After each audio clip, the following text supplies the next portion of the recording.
down to look at the site for the dedication of our new Veterans Memorial Park, which I would like to also invite everyone in this room to come to our dedication ceremony, which will be next Monday, Memorial Day, 4 o'clock, right, Mike?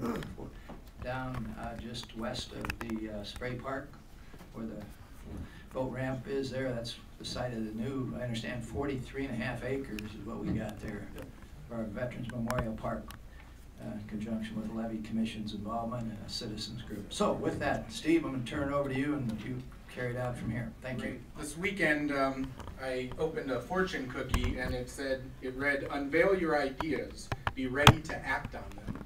And I thought it was very appropriate, given that 7 months ago, almost to the day, we came before you upon a return trip from Detroit Eastern Market to ask for the blessing of the Levee Commission and the City Council to let a steering committee take a look at this local food initiative and trying to put some meat to the bone, if you will. And I think we've accomplished that, and you're going to, by way of 4 speakers in the next 30 minutes or so, we are going to walk you through our thinking and our plan, and hoping that you are sufficiently impressed to be able to move forward. And so you all should have a copy of the progress report, as well as the PowerPoint presentation, which we will begin with Carla Jacquet. Oh. Jacquet. I always slice her name, Jacquet. Jacquet, I'm sorry. Excuse me, guys, I don't know how to turn it off. She's with the Rock Island County Extension. Sorry, Carla. I slaughtered it. We'll get some asparagus.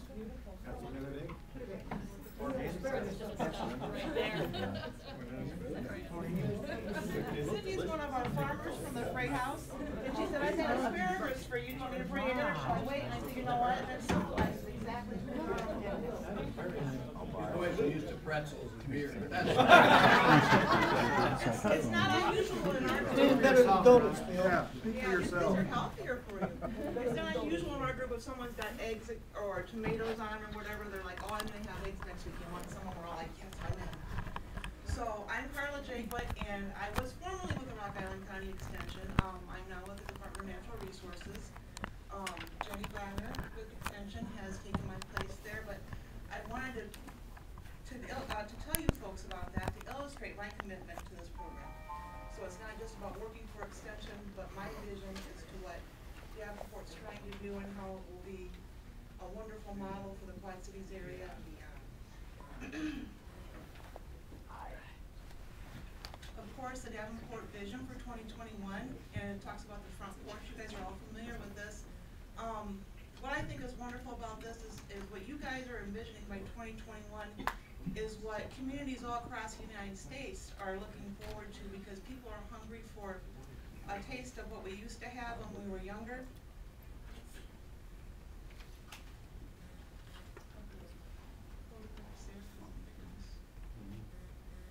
An overview of our initiative. Our central focus has been connections. As you all well know, we have individuals from the Iowa and the Illinois side of the river on the steering committee, and so it's commitment from both sides to the vision and the mission, the core values that we've put together over the last 7 months, the purpose, and our goals and activities. A few facts, and this is something that always amazes me. We have some of the richest farmland in the world in Iowa and Illinois. $8 billion annually is spent on food in Iowa that's not from Iowa. It's shipped in more than 1,000 miles. Illinois has an even bigger number. $27 billion annually is spent on food, with less than 5% of that on Illinois products. Something I feel is important that everyone understands is the multiplier effect. Every $100 spent on a national retailer yields a return of about $15 to the local economy. That $15 typically goes into low wages, minimum wage staff. It doesn't go back into the economy, just barely. Whereas the same $100 that's spent on at a local retailer supporting a local business returns about $45, or 3 times as much income to the local economy. An example of that is The folks, when you buy local, these are the folks that attend our churches, our children go to our schools, they shop in our grocery stores, our hardware stores, and so every dollar that they make typically goes back into our community, supporting the community. Local food purchasing requirements in Iowa and Illinois legislation will increase the demand for local foods. In Illinois alone, by 2020, 20% of all food that is utilized by institutional settings such as public schools and hospitals must be locally grown. So we have a big void to fill before 2020 on the Illinois side. Nationwide businesses are adopting sustainability plans that include the local food component also. There is no local food aggregation and distribution center in the Quad City area. And this has been one of the biggest challenges for growing that local business with local food and local farmers, is they have no place to take that product. So it's challenging to take that risk, to change your crops over from corn and soybeans when you know you have a market for it. It's more of a food crop. Our progress summary. The Quad Cities Food Hub is making great strides not only in developing a lasting initiative, but also in creating a concrete and sustainable plan for the Freight House, thereby building a solid foundation to put into practice a comprehensive community-wide vision. And I'd like to add to that, it's not just community-wide, it's interstate-wide. Our mission and vision, in case you've been wondering what we've been doing for the last 7 months, we've been agreeing on all these things. Which takes an awful lot. Yeah, I mean, a lot of thought went into this, and when we finally drafted this last draft, it was unanimous that we all agreed this is what we felt that the Food Hub represented. So our mission is that we support healthy lifestyles by promoting local food production, connecting producers and consumers, and cultivating education and training programs. So it goes beyond just the Freight House. We're talking about building quality of life in our community, having healthier foods for our families, as well as education to help them understand the importance of those healthy foods and healthy lifestyles. Our vision statement is a sustainable local food system fostered through community partnership. Our core values, this goes back to what we spent the last 7 months doing. Community, giving priority to local needs, interests, and goals. Partnerships, valuing collaborative solutions through local relationships and new partnerships. Education, delivering knowledge and expertise to the local community. Health, promoting healthy lifestyles through use of local food. Sustainability, preserving and expanding sustainable agriculture and fostering local economic development. When I think of this and why I'm so passionate about it is, for one thing, I am the farmer's daughter. I come from the small family farm. And when I think of the generations ahead, and that the small 190 acres, and each year the bigger farmers encroach a little closer to it and ask if my mother is ready to sell, and each year she says, no, I'm not. The next generation won't be prepared for that. They won't know how to farm unless we teach them how. And so those small family farms that we've seen all over the Midwest landscape will disappear faster than they even are now. Activities, the things that we've been busy doing is we created a logo for the Quad Cities Food Hub, as you can see in the bottom left-hand corner. And we've developed a website. We've designed and printed, or we're in the process of designing an informational brochure. We're finalizing the organization structure and bylaws. We're transitioning from a steering committee to a permanent board, crafting a plan for community gardens, which are already being planted. We're crafting a plan for wholesale distribution, solidifying community partnerships to avoid duplication of efforts. We've already been approached by other entities who are doing similar things who would like to work in conjunction with the Quad City Food Hub to make this effort go further in the state of Illinois and Iowa. Joining the Leopold Center for Sustainable Agriculture's Regional Food System Working Group. Why are we doing it? Community destination and agritourism, increasing supply and demand for local product, securing a sustainable local food system, and jobs. A lot of it is about jobs. How are we going to employ people in the future? How can they make a living? How can they support their families? The Quad City Food Hub can have a big role in that. And how are we doing it? This is rather small, but all these individuals you see listed here had a part in what we've crafted thus far as our vision, our mission, our core values, even our logo It's been a voting process in which we all voted and put our thoughts in. Sometimes a little painful because we have a lot of thoughts. We have that many people on the steering committee that are committed as this one is. But these are the individuals who have helped do it.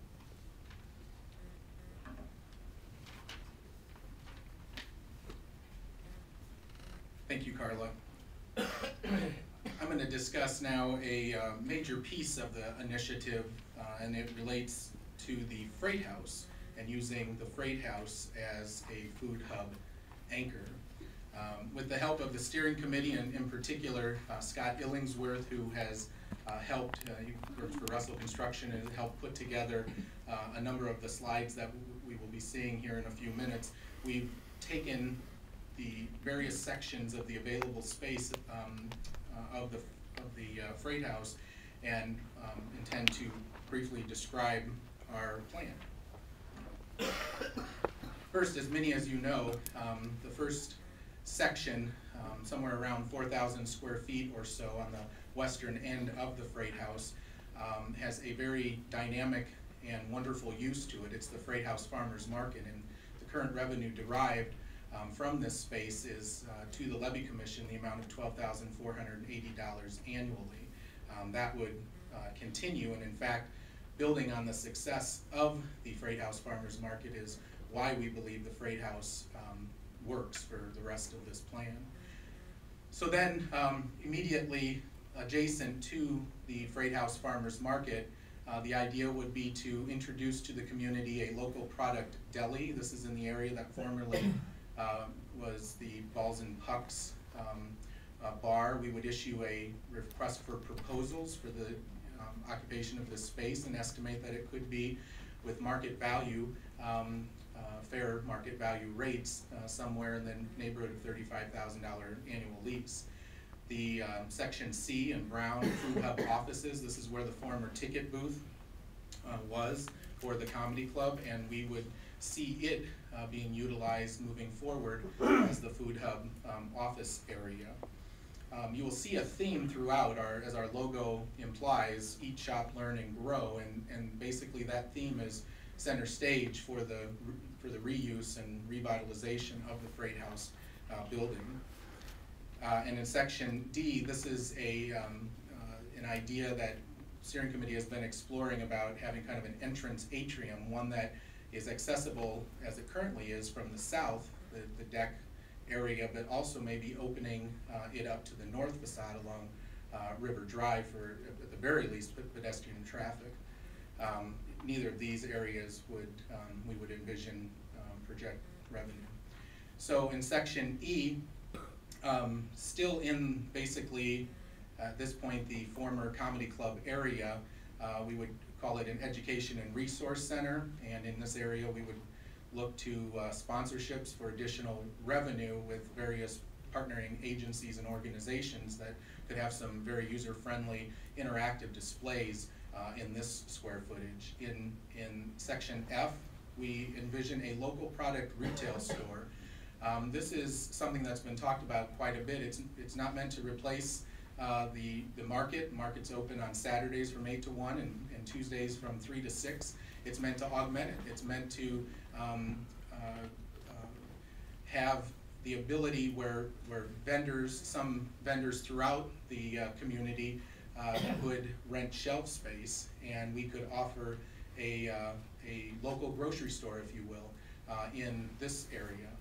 Section G is something that's only under discussion preliminarily, but we've been in discussions with Front Street Brewery, who is having much success at their current location, wanting to expand, and one idea that has been surfaced is, or has been floated, is to move the brewery operations and add a bottling operation to a place at the Freight House, maybe 2,000 square feet, so that they could then expand seating in their current building. They think that that is a real win, and of course it certainly connects very nicely into our effort as well, in my opinion.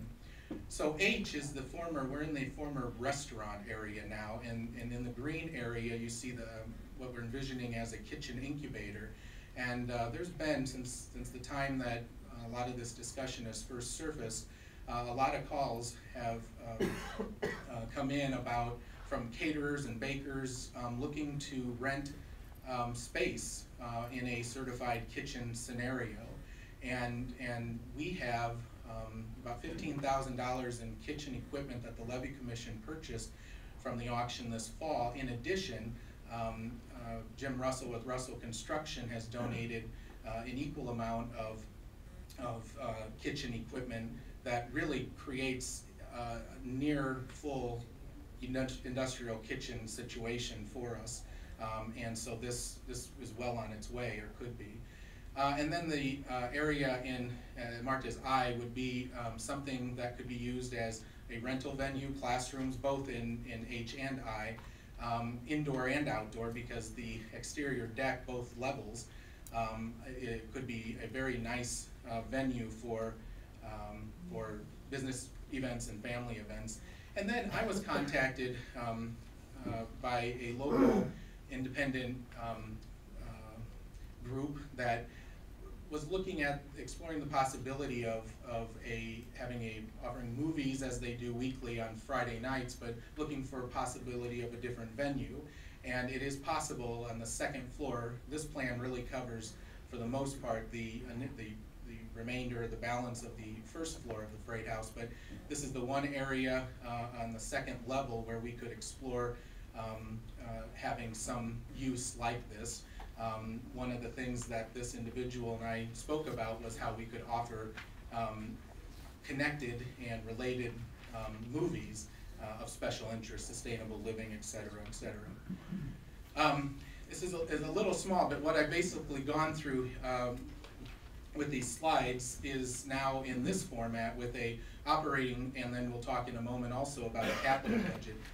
The vendor rent and all of those different sections add up in these ways. We have vendor rent, the banquet and classes rent that would be derived, grants, which we continue to seek, and sponsorships for a total of an estimate of about $255,000. There's an asterisk there. We're delighted to have received a $25,000 seed grant this past fall from the Riverboat Development Authority. On the expense side, and some of this can change depending on the grant issue as well as vendor interest.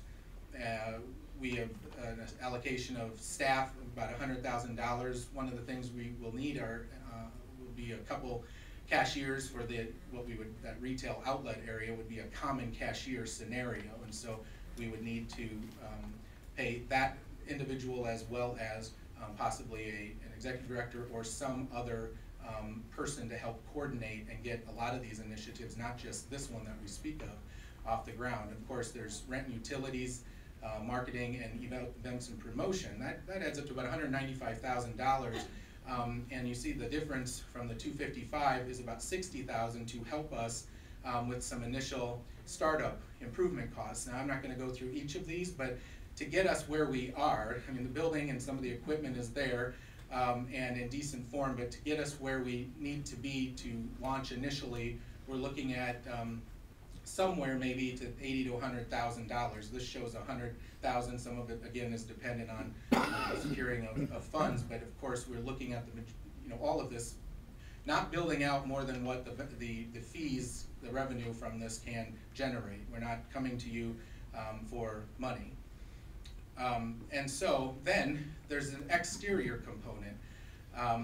This is tied to, there's always envisioned a Freight House north facade component to the Front Porch Parkway median project. And of course the steering committee was looking and still interested in pursuing a possible entrance from the north side, maybe even a couple windows. Of course we would go through HPC and the proper channels that would be required. This is just conceptual that Darren Nordahl helped to put together. This gives you sort of an on the street softening of, the whole intent is to soften that street. You could not legitimately have a conversation standing where those people are on River Drive. It's pretty loud, but to soften it, to make it more inviting so people would want to turn the corner at Ripley and actually go and you know, park and come in is very, very important. So there is a fund.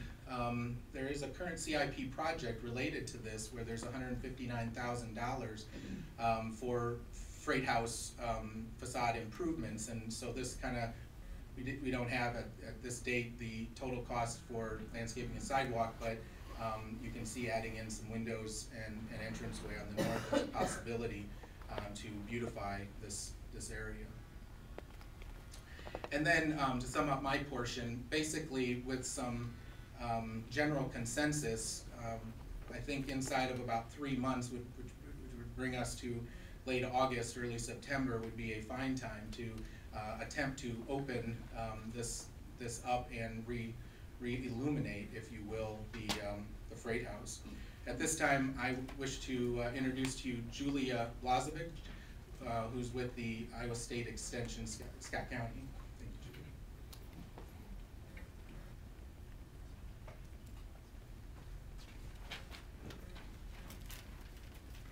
Julia.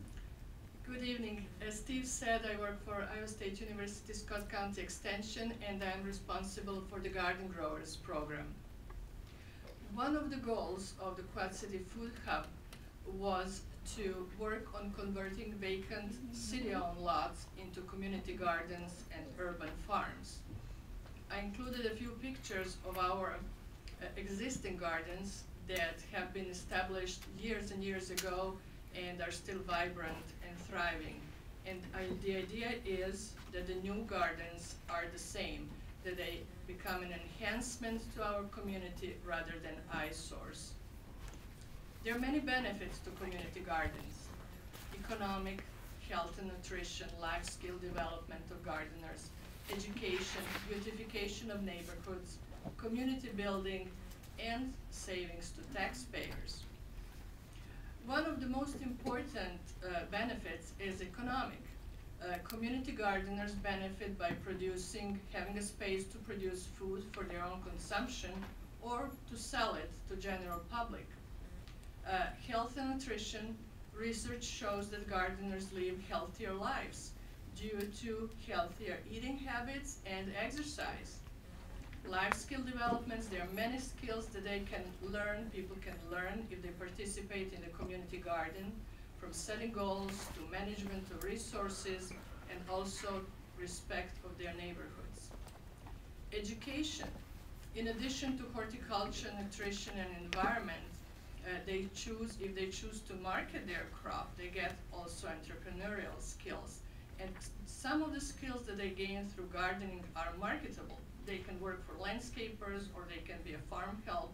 So there are many, many opportunities through education. And beautification of neighborhoods. It's crucial, I think, in addition to economic benefit, because community gardens and pocket parks, if they're executed and maintained properly, which is our intention to do so, they beautify the neighborhoods and really become gathering places for neighborhoods where people can come together, get to know each other, and become more neighborly. And all that through community building creates better neighborhoods where crime usually lives. And one also very important component is savings to taxpayers. These vacant city-owned lots are now maintained by the city and paid for, maintenance is paid for by taxpayers' money. If they're converted into community gardens, if they're rented to individuals and groups who will build community gardens, maintenance will be part of their contract, of the gardener's contract. So the city will have to spend less money on maintaining this area. By the way, this is the oldest community garden that still exists, that was built in 1996, and it's on the corner of 7th Street and Farnham. How do we plan to accomplish that goal? I heard the other day that there's lots of enthusiasm among different neighborhood groups about starting their community gardens, and church groups about doing outreach to their neighborhoods by building a community garden. And some of these gardens come up every year, some succeed, some don't. And there is a reason for that. The ones that succeed usually are based on collaboration between many entities who have mutual interest in making them successful. And they do lots of planning before they get into actually, removing sod and planting something. The ones that think, oh, we'll just build a garden and people will come, those are usually the ones that don't succeed. So how we see this to be a successful endeavor is through collaboration between Parks and Recreation Department, Community and Economic Department, specifically Neighborhood Services, Extension Office, and neighborhood groups. Each of these entities will contribute different parts to this initiative. Parks and Recreation Department currently maintains these lots and have a very huge interest in making sure that these gardens don't create additional work for them, rather the opposite. Neighborhood Services, they're the ones who know their neighborhoods, who have direct contact with neighborhood groups and can identify neighborhood leaders, potential garden leaders, who will be the one who will work on the community development, because the gardens can be a tool for building communities. Extension offices bring expertise in education, and there are many components to that, from educating citizens of benefits of gardening, of healthier eating and healthier lifestyles, to providing the know-how on building, management, and maintenance of a successful community garden. We also provide classes on vegetable gardening, workshops on food preparation and preservation.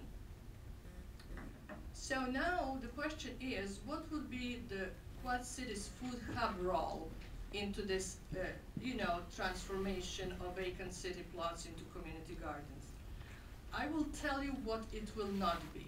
The Food Hub will not be the owner, nor the manager, nor will do the maintenance of the garden. The Food Hub will mostly be a resource to, potential prospective community gardeners. It will provide education through its partner organizations like the Extension and other education entities on specialty crops and niche products that can be grown in community gardens or urban farms. They can also, what is extremely important, create a firm criteria for community gardens on city-owned land. We cannot dictate people what they can do on their private land to that extent as we can do with the city-owned land, to be sure that these gardens really are enhancement and to our community. And what is also very important, the Food Hub can provide a venue for sales to community gardeners, being retail outlet store, farmers market, wholesale distribution center, or mini farmers market at garden sites, which we will touch again a little bit later. So what are the activities that we think should be taken in order to achieve this goal?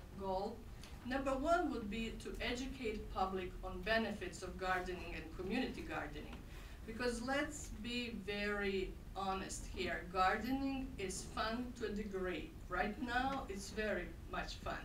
But coming July and August, I think quite a few very enthusiastic gardeners lose steam a little bit, as the temperatures go up and bugs start attacking.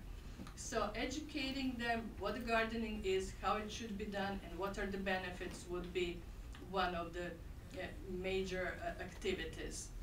And some of the benefits are listed here. I'm not going to go through it. Also establish demonstration teaching gardens, and that would be the job of Iowa State University Scott County Extension and Rock Island County Extension, where potential gardeners can come and actually see how the successful garden should be built and should be maintained. Thank you for RDA and Scott County Regional Authority. The extension received funding to build its own community /teaching/demonstration garden in Bettendorf on Extension's property. It's still in progress, so the pictures are from the time of maybe a week or 2 weeks ago before anything has been planted. I want to tell you that that garden got rented out within half an hour after the article that promoted it was published. I mean, we have already waiting list for next year, which tell us two things. Number one, people want to garden, and number two, they're very sensitive about the location of the garden, and I'll explain a little bit later why I'm saying that. I mentioned before, one of the action activities that we need to do is establish firm criteria for community gardens, which means what kind of management and how they will be managed, who will manage them, maintenance, who, when, how often, basic ground rules, what's acceptable behavior in the garden, what is not, what gardeners should be doing and should not be doing. Also evaluating vacant city-owned lots for possible use as community gardens and urban farms. We can't use every vacant lot for community gardens. It has to meet certain criteria in order to be developed as a garden. Daily amount of sun, soil quality, drainage, access to water, very important. We tried a few years ago to establish a garden in a certain area in Davenport, and the neighbors said, no, we don't want it, because that may attract unwanted elements and bring more crime into the area. I will not name the area, but they didn't want, and I'll tell you why. Because they didn't know. Nobody worked with them on community building. They did not understand that that garden will be for their use, not for somebody who will come from somewhere else. Which brings us to two components that we need to pay attention to. We need to survey neighborhood residents to determine what's the level of their interest in having a community garden or urban farm in their neighborhoods. And then, if there is no interest, we need to continue working on educating them on the benefits, and we need to work parallel with all that on community building. Gardeners need to be organized, which means that garden management has to be looked into and maintenance has to be defined very strictly, because if gardens are not organized well, then we all will have a headache with them. Annual dues or rental fees need to be established for rental plots or a rental farm. Are they going to be on sliding scale or fixed for all areas? We need to work on and determine. We need to develop a rental agreement for community gardeners, for people who rent the land. They will be like a contract, and we may have to make sure that these contracts are enforceable. And liability issues. What will happen needs to be addressed. What will happen if somebody gets injured at a garden? Who is liable for that? Theft and vandalism.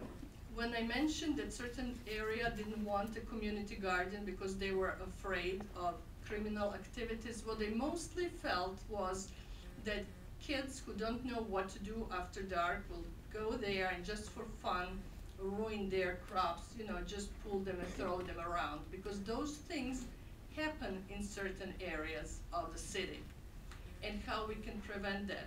As I said, you can never prevent it 100%, but you can drastically reduce it by working on community building, by getting people's neighbors buy into community gardens and feel them like their own, like the part of their own community. And since it's a little bit longer process, in the meantime, increasing police presence in the area to show the neighbors that we are really committed to a success of that initiative. The gardens need to be developed to establish criteria, which I listed what it is. And as the last thing that is important to some of the gardeners who don't have transportation is to maybe think about creating mini farmers markets at garden sites to address that lack of transportation to both gardeners and community members who live nearby and cannot go to the farmers market because they don't have adequate transportation. So that will be the part that addresses community gardens. Your next presenter is Rachel Griffiths.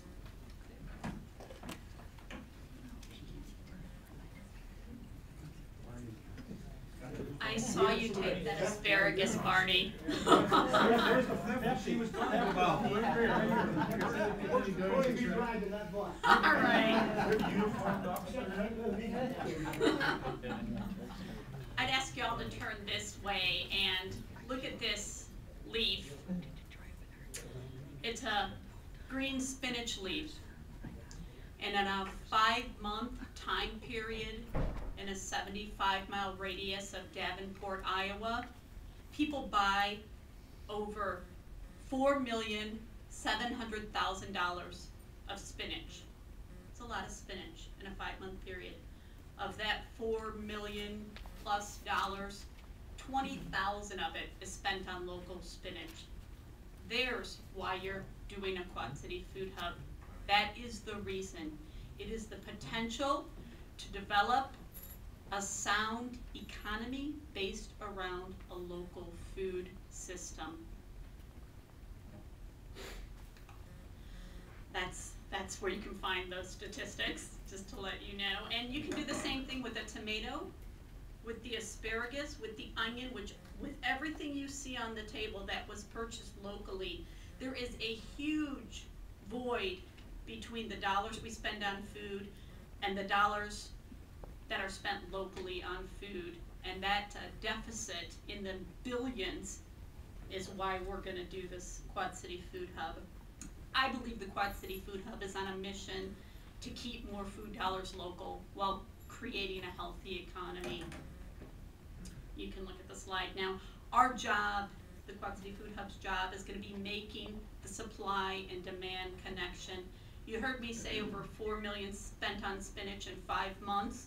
At the same time, local farmers are currently disposing of fresh produce, composting it, because they do not have a way to connect to the demand chain. Okay, there's a disconnect between the supply and the demand chain. And the Quad City Food Hub will be the central organization that connects that grower to that buyer. Okay, and we're going to do that in a virtual and a physical way. We're going to create a virtual system that will be able to connect growers to buyers. Someone like Trinity Hospital or St. Ambrose College is interested in buying food, they'll be able to go to a virtual online system to see what's there. The Quad City Food Hub will facilitate, promote this site. This isn't new. People are doing it across the country, and they're keeping those dollars, those billions of dollars in their local economy, and we can do it too here. The Quad City Food Hub is going to create a physical supply and demand connection.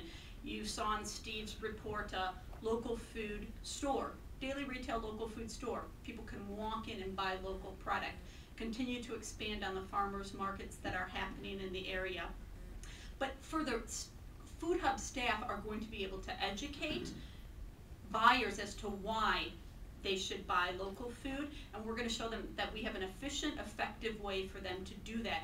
Now that's going to allow them to offer local foods, whether it's a hospital, to their patients, to offer local foods in their dining services, and it's also going to allow them to meet any, like you heard, state legislation that requires them to buy local food. Let's come up with an efficient, effective way to do that, and we'll be able to keep those billions of food dollars local. In addition, in the Food Hub itself, at the beginning, you'll see a local food deli. They will use local ingredients. You're seeing that happen. That trend is happening here finally in the Quad Cities, where Heidi is carrying more local. Seeds Restaurant is offering local foods. It's not going to change. And the more we facilitate the connection, the more you're going to see that happen. And the more of those dollars you're going to keep local. And again, there are many examples where that's happening across the nation. Municipalities, states, cities, counties, they get it. They understand our food dollars aren't going to, people aren't going to stop buying food no matter what the economy is like. Are we going to do all we can to keep those food dollars local? We're just going to sum it up real quick because we kind of ran over and we want to have time for questions. You have the conclusions and the economic benefits in your packets, but we just want to reiterate again that connecting the local food supply to the buyer is what we're about, and all the other things We'll create a healthier community. Steve's gonna come up and facilitate questions. Have a cookie, it's local.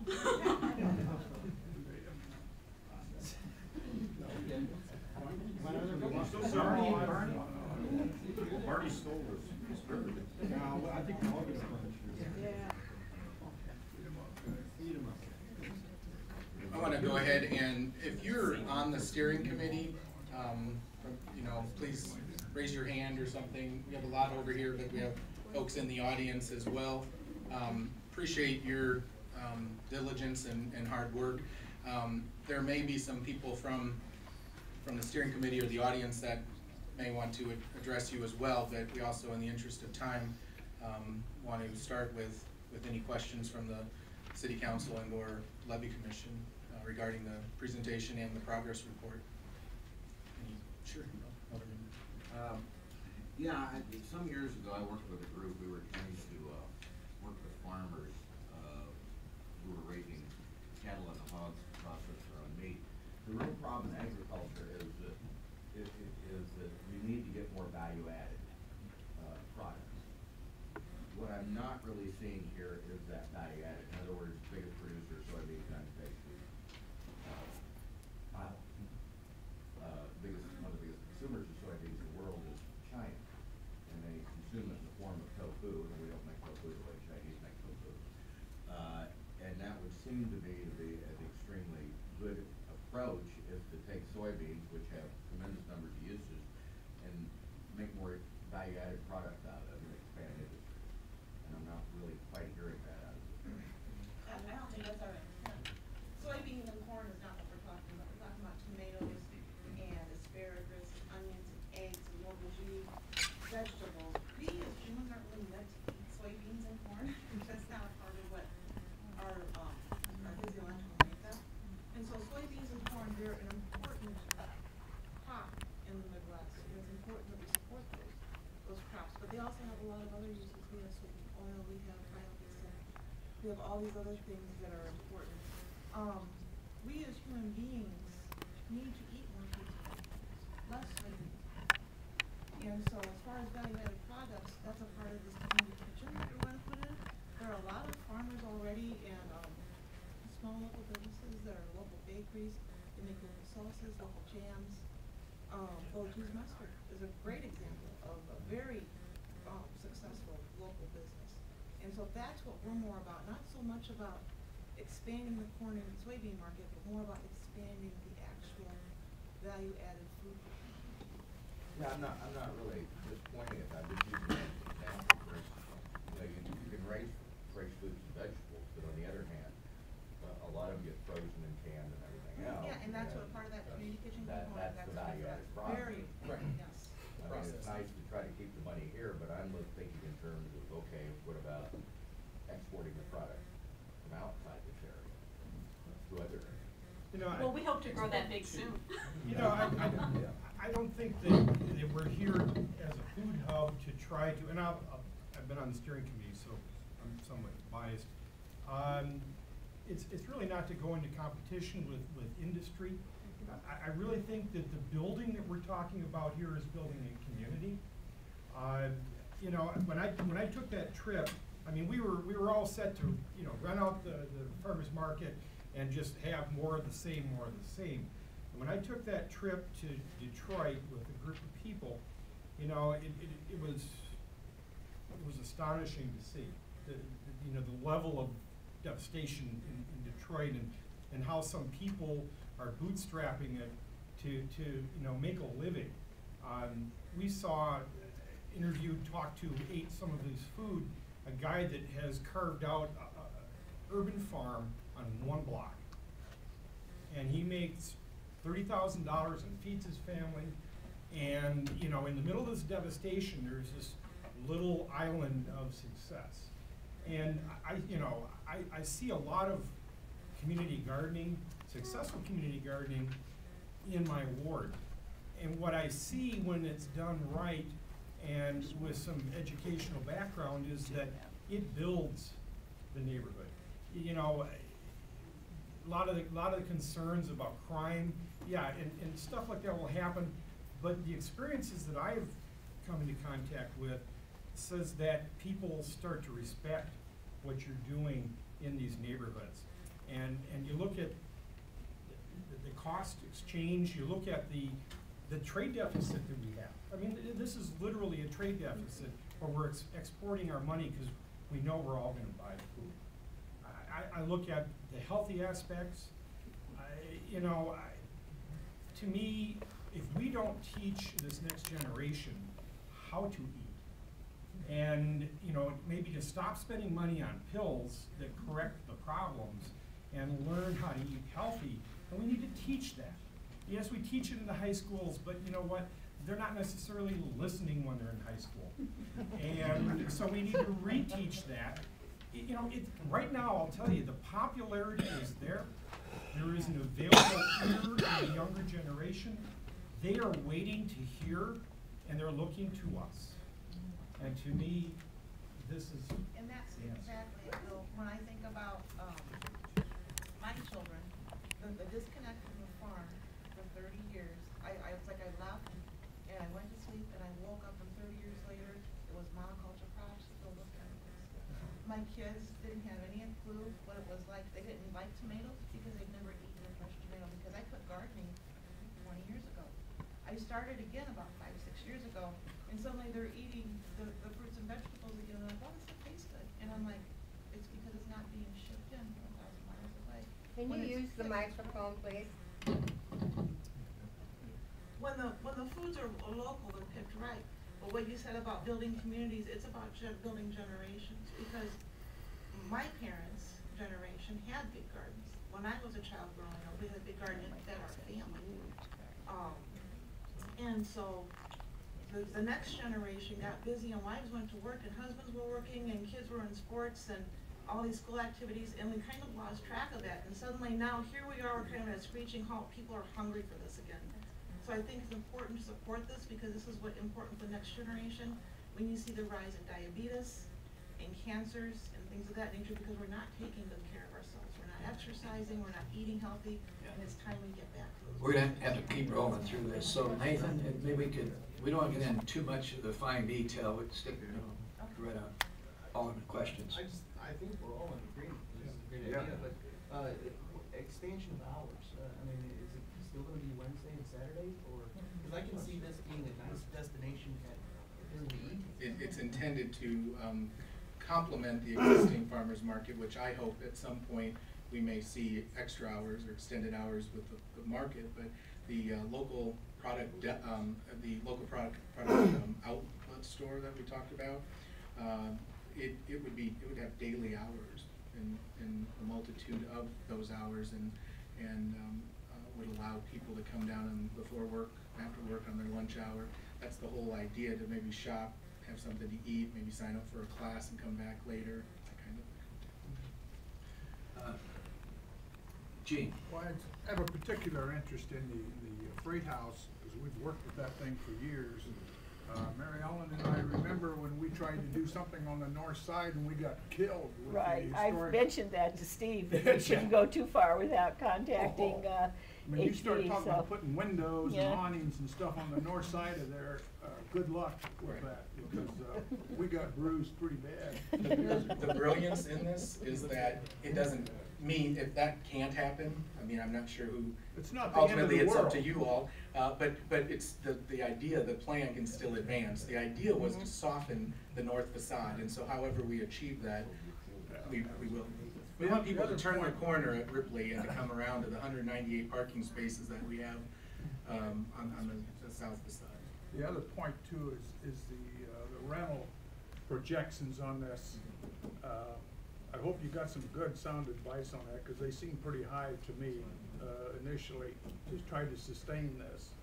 And you know, it's like many things, we all go into this thing with great ideas and vision, and yet all of a sudden it comes down to pretty tough sledding trying to pay the bills. I'm very sure that there will be some adjustments made to the budget, the plan, that kind of stuff as we move forward. Again, adjustments I think can still be made, and the overall plan can still be appreciated or implemented. Are we involving Bill Cameron in this with his community gardens at all? Is he involved in this process? Because he keeps calling me to plant onions and whole potatoes and stuff. Name's not familiar to me. Oh, they've got huge gardens out by the John Deere retail deal in the church on Eastern. I think there's 5 or 6 gardens that they've got, or he gave a speech to our Rotary Club, remember? Yeah. I just wondered if you're involving people that are already in it too, that's all. Yes, but I guess not with him, Okay. you know, I'll put at you- this Yeah. stage. Yeah. At this stage. I'll put you in touch with him. Sure, that'd be great. He's got a good role already. Thank you. Yes, Jeff? So what are you looking for when we leave here tonight from What we would be thrilled with is general consensus that we could begin to implement the plan with adjustments ahead. But I think what you would see is the Levee Commission in concert with this steering committee, or at least this food hub effort, because we'll probably very soon begin to morph into a board of directors. But at this time, you all created the Davenport Legacy Foundation. We're using the Community Foundation of Great River Bend as our fiscal agent to be able to, so we don't believe the first thing out of the chute is to be a 501c3. That takes a lot of energy right out of the chute. We'd rather begin the effort in some tangible way. And so that's what we really, some general agreement that you all are on board for us to begin to do as much as we can pay for. How's that? Because we're not really looking at this time to come here and to ask you with scarcity of resources throughout to commit any dollars to this. I will say the exterior piece, where there is already a CIP that is designed, or an offshoot of the medium project for Freight House, beautification on the exterior north side. We would like some general acknowledgement that we could maybe continue the concept development with design center staff and others, and try to work something out there. You may get some crew to help dress up the railroad car down there. Yeah, it is. Well, and possibly with a better look on the front of that building, we don't need the railroad car there anymore. Thank Because you. really, that was designed as a refrigerator No more to painting. support, a refrigerator to support a restaurant business, and this wouldn't necessarily need that. Well, Janine, remember something, if the HPC gives them problems as far as any redesign or fixing up to the north side, as we well know, that's appealable to the city council. Why are you anticipating difficulty before it happens? That's another issue. Let's move on. We're going to stay on this message. Yes? Alderman Jess. Bill, Jeff, go ahead. You mentioned some startup, something to get you like 60 grand or something. Oh, it basically, obviously, before we've got to do some startup projects to get us to a point where then we can ready a lease.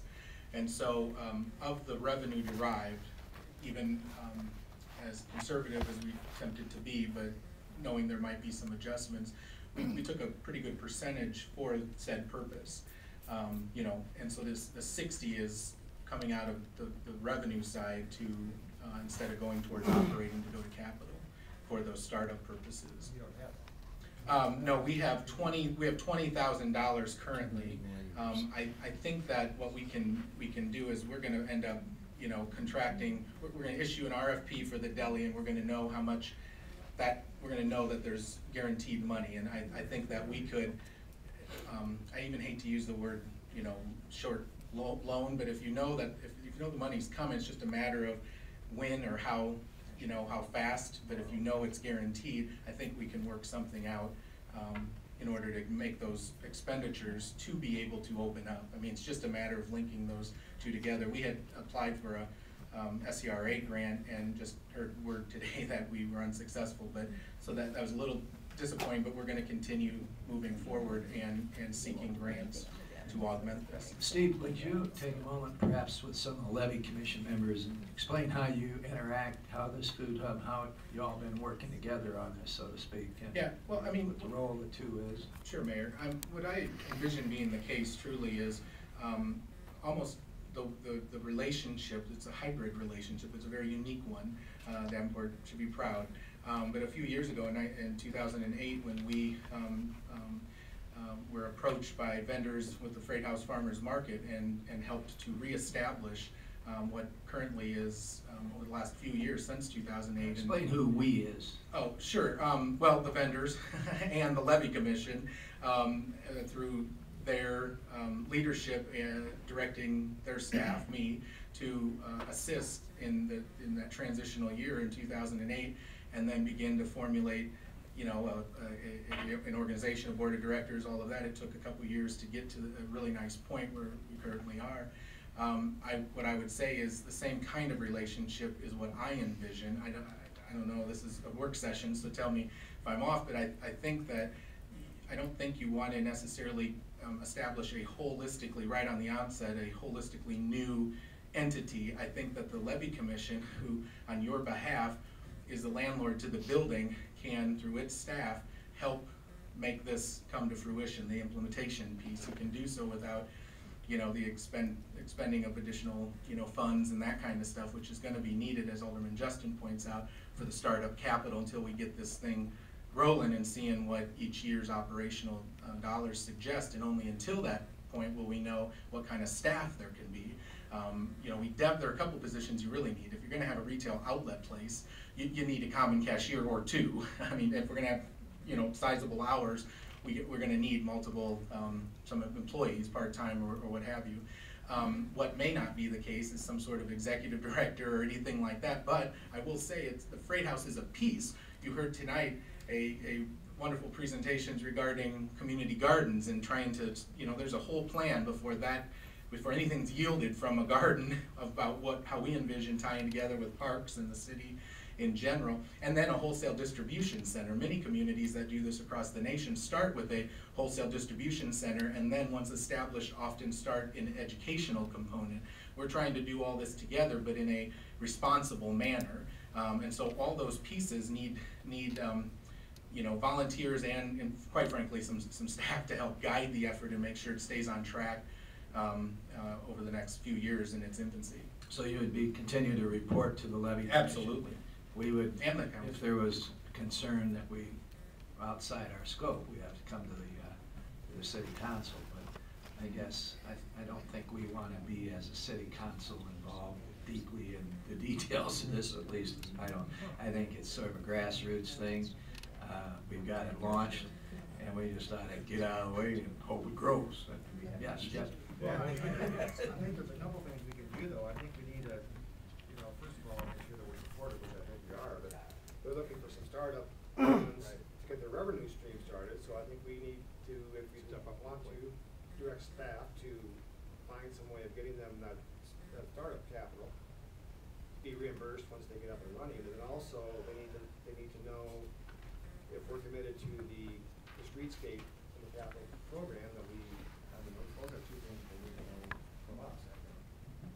That's available. Okay, there's a couple things we can look at. Bill Ashton, who's with the Levee Commission and Steve, whatever.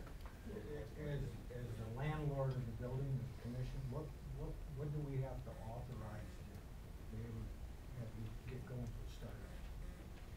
Well, I mean, before we'd issue any sort of RFP for the deli piece, we'd have to go through a formal issuance of that request for proposals.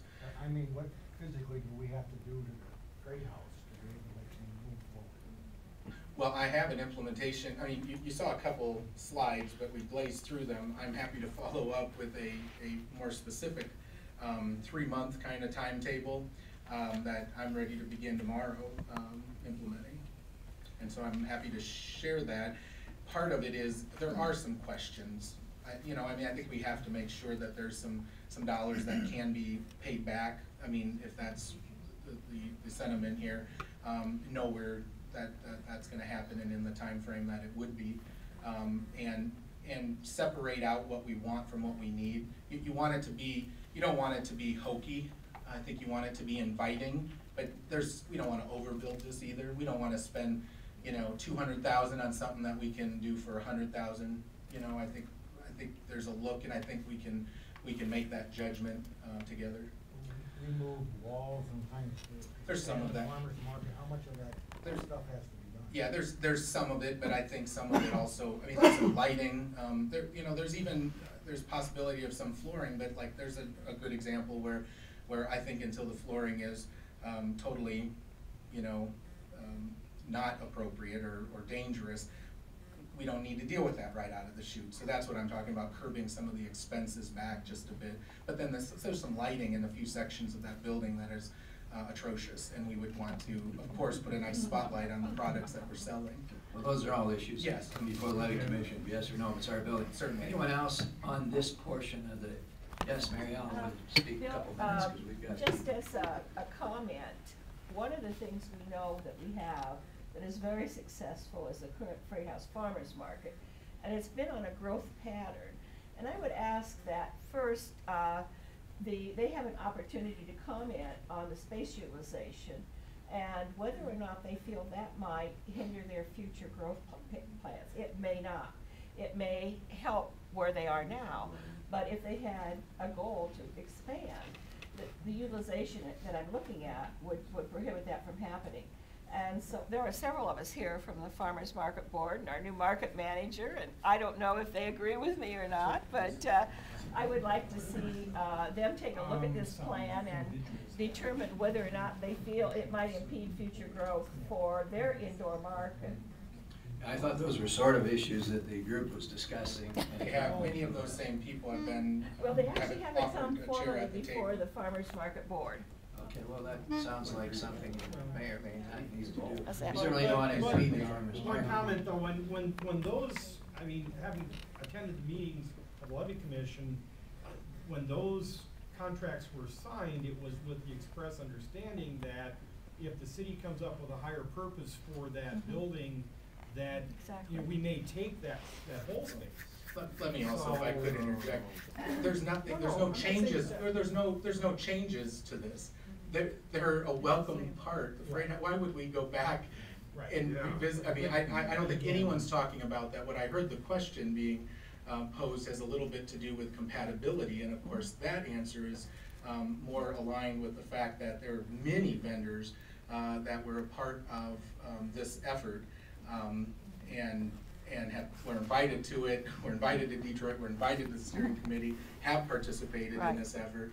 I've apprised the new president. This is a compatible, complementary use.